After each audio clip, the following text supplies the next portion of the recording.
Hello everyone, welcome back. Today I'll be discussing on the topic nature of jurisprudence.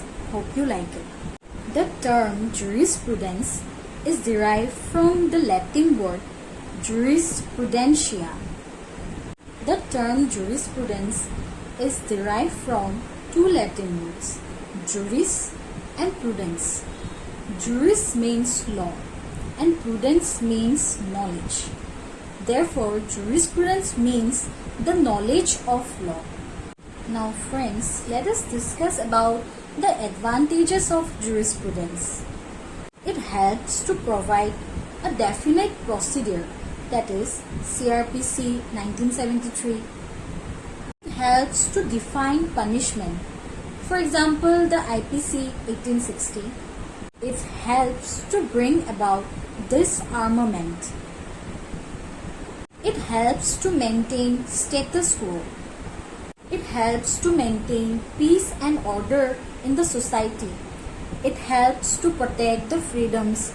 It also provides the rights and it helps in the prevention of crime.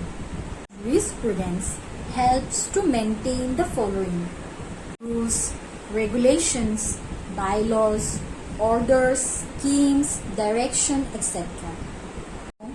We all know that wherever there is advantages, there are disadvantages as well. Now that is why let us discuss about the disadvantages of jurisprudence or law. Jurisprudence can be rigid, it can be biased, and it can be a little bit complex. According to Salmon, jurisprudence is the first principle of civil law. Now what is civil law? Civil law is found to deal with civil matters. According to Holland, jurisprudence is the formal science of positive law. Now what is positive law? Positive law means law as it is. According to Austin, jurisprudence is the science of analysis of legal concepts. Now let us see what legal concepts comprises of.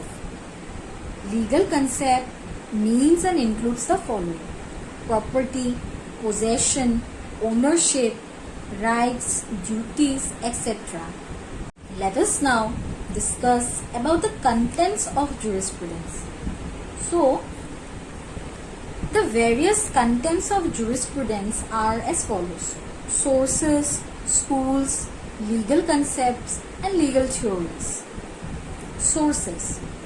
There are two sources of jurisprudence. They are as follows: formal sources and non-formal sources. Number 2. Schools. There are 5 schools of jurisprudence. They are as follows: analytical school, historical school, sociological school, realist school, and natural law school. Now let us discuss about the third content, that is legal concepts. The various legal concepts are as follows: property, possession, ownership, rights, duties, etc. Now the fourth content, that is legal theory.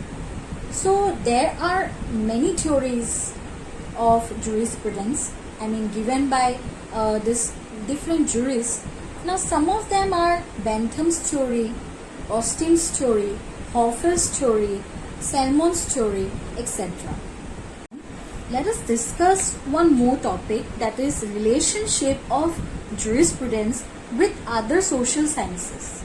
So the relationship of jurisprudence with other social sciences can be discussed under the following heads: law and history, law and sociology, law and psychology, law and economics.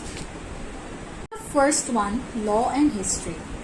It is essential to understand the history of law. Legal history helps in understanding the history of law. The second relationship is between law and sociology. Sociology is the study of society. The main function of law is to maintain peace and order in the society. Comes the third one, law and psychology. Psychology is the study of human mind or human behavior. Criminal psychology is the study of criminal mind or criminal behavior, which is needed in law. The fourth and the last one, law and economics. Economics is the study of wealth or money. The majority of the disputes that are found, like day-to-day disputes, those are all related to money. And with this, I would like to end today's video. Hope you learned from it. Thank you for watching, and for more such videos, stay tuned at LexCliq.